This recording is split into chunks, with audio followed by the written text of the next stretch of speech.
حضرت نوح علیہ السلام نے 950 سال دن رات اسی کی دعوت دی۔ حالانکہ دنیا میں اتنی آبادی نہیں تھی، قوم کی کثرت تھی لیکن آبادی کم تھی۔ نوح علیہ السلام 950 سال تک رب انی دعوت قومی لیلا و نہارا اللہ کو کارگزاری سنا رہے ہیں، اور اللہ تعالیٰ نے قرآن میں انبیاء کے واقعات کو ذکر کر کے اس امت کی رہبری کی،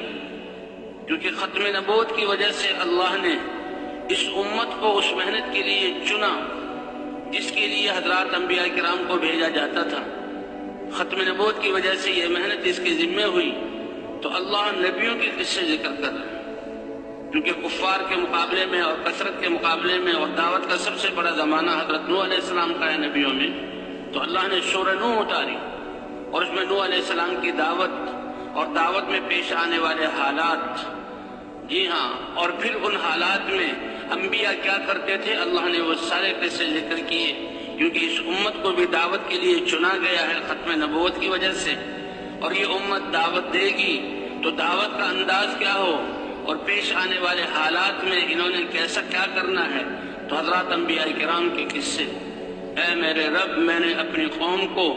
دن کو بھی دعوت دی، رات کو بھی دعوت دی، فلم یزدہم دعائی الا فرارا، لیکن آگے سے حالات ایسے ہیں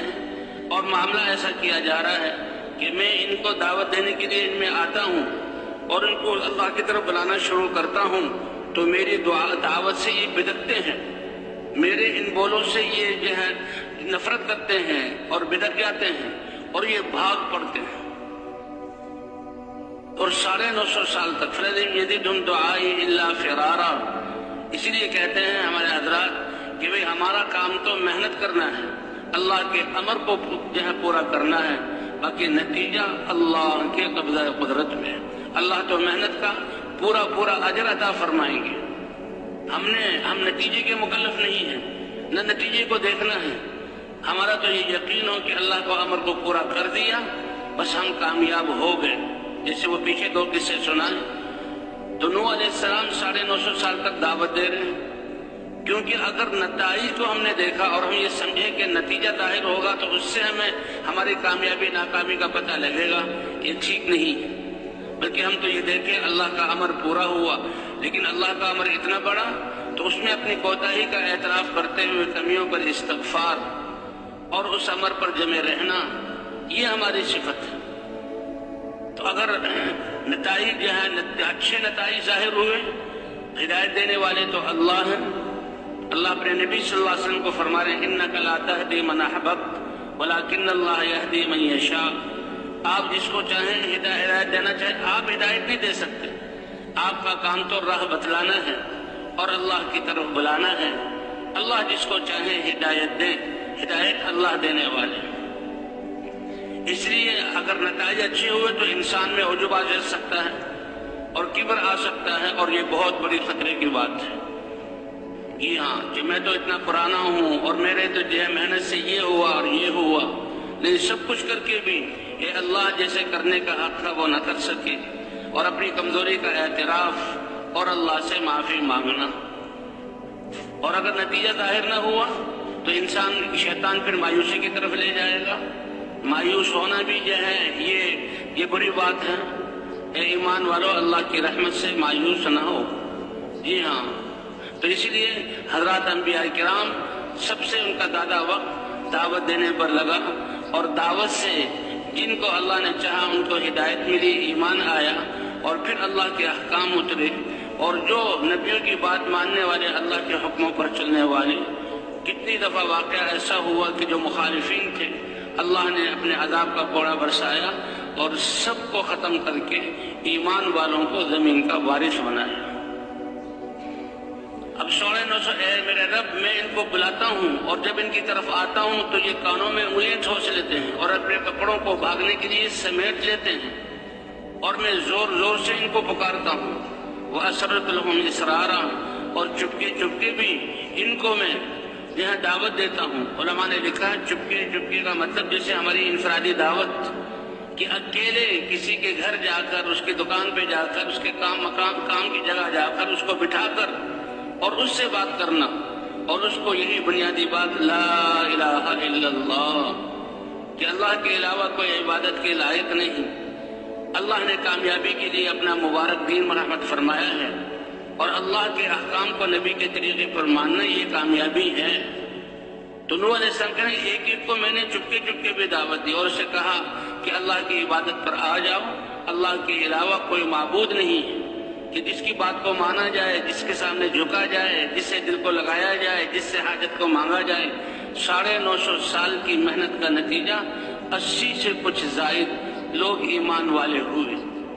اور 950 سال کے بعد پھر اللہ کا اے میرے رب، نہ تو یہ ایمان لا رہے ہیں بلکہ اپنی آگے آنے والی نسلوں کو کفر پر جماتے ہیں اور میری مخالفت پر کھڑا کرتے ہیں اور ان کو جہنم کا ایندھن بناتے ہیں۔ اس پر اللہ نے کشتی کا بنانے کا حکم دیا تھا، اور پھر فرمایا کہ دیکھو اب میرا عذاب آنے والا ہے، اور جب تندور سے بھی پانی ابل پڑے تو تم کشتی میں ایمان والوں کو سوار کر لو۔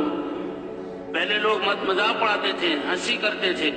کہ اے نوح تم صحرا میں اور خشکی پر یہ کشتی بنا رہے ہو، یہ کیا چیز ہے؟ لیکن یہ تو اللہ کا امر تھا۔ نوح علیہ السلام تو اس لیے کہتے ہیں کہ ایمان اس کا تقاضا یہ ہے ہم تو اللہ کے امر کو پورا کریں، چاہے ہماری سمجھ میں آئے یا سمجھ میں نہ آئے۔ ہماری عقلیں اور ہمارے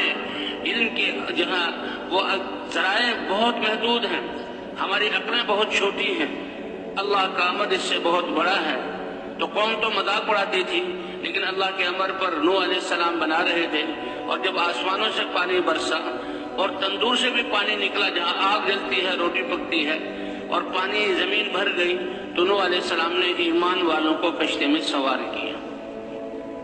آتا ہے 3 اس کے طبقات بنائے، ایک جانوروں کے لیے اور جہاں غلوں اور غذاؤں کے لیے، اور ایک پر ایمان والے سوار تھے۔ اور جب پانی اتنا اونچا ہو گیا کہ اب کشتی تیرنے لگی،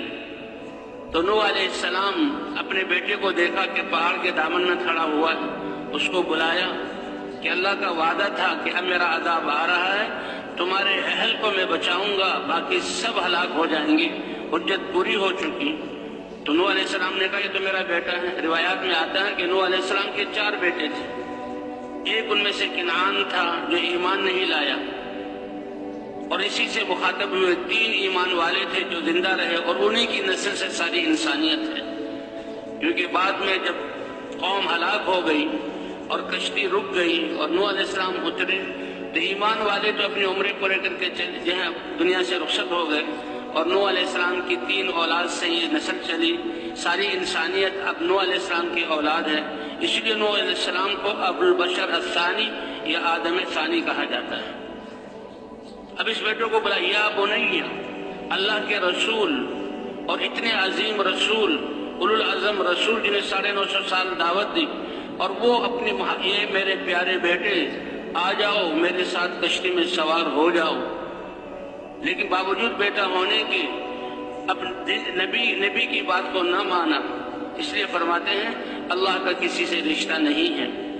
حضور صلی اللہ علیہ وسلم نے فرمایا اے میری قوم، میں اللہ کا رسول بن کر آیا ہوں اور تمہارے لیے دنیا آخرت کی کامیابی کے اسباب لایا ہوں، لیکن اگر تم نے میری بات نہ مانی تو اے فلاں قبیلہ، اے عبد المطلب کی اولاد، اے ہاشم کی اولاد، اور اے فلاں اور فلاں، میری رشتہ داری تمہیں کی کوئی کام نہ آئے گی، بلکہ کام آنے والی چیز تو ایمان ہے اور اللہ کے دین کو قبول کرنا ہے جو پیغام لے کر آیا ہوں۔ حتیٰ کہ حضور صلی اللہ علیہ وسلم نے اپنی بیٹی فاطمہ سے بھی فرمایا اے بیٹی فاطمہ، من بطأ بہ عملہ لم یسرع بہ نسبہ، جس کا عمل اس کو پیچھے کر دے تو اس کا نسب، یہ تو کائنات میں سب سے اونچا نسب ہے، فرمایا اس کا نسب بغیر عمل ایمان کے اس کو آگے نہیں کر سکتا، نفع نہیں دے سکتا۔ اب بیٹے کو بلایا سوار ہو جاؤ، اب اس کا یقین اسباب پر، ابا جان کیا کہہ رہے ہیں، تھوڑا سا پانی آیا ہے، کشتی چل رہی ہے، اگر یہ پانی اور اوپر اٹھے گا تو میں اس سے پہلے سآوی الی جبل یعصمنی من الماء، اس پہاڑ کی پناہ لے لوں گا، اوپر چڑھ جاؤں گا اور یہ پہاڑ مجھے اس پانی سے بچا لے گا، مجھ تک پہنچ نہیں سکے گا، میں میدان میں نہیں ہوں، یہ پہاڑ مجھے بچانے والا ہے۔ قرآن پاک میں آتا ہے باپ اور بیٹے کی ابھی بات ہی ہو رہی ہے، یہ بیٹا ایمان والا نہیں ہے،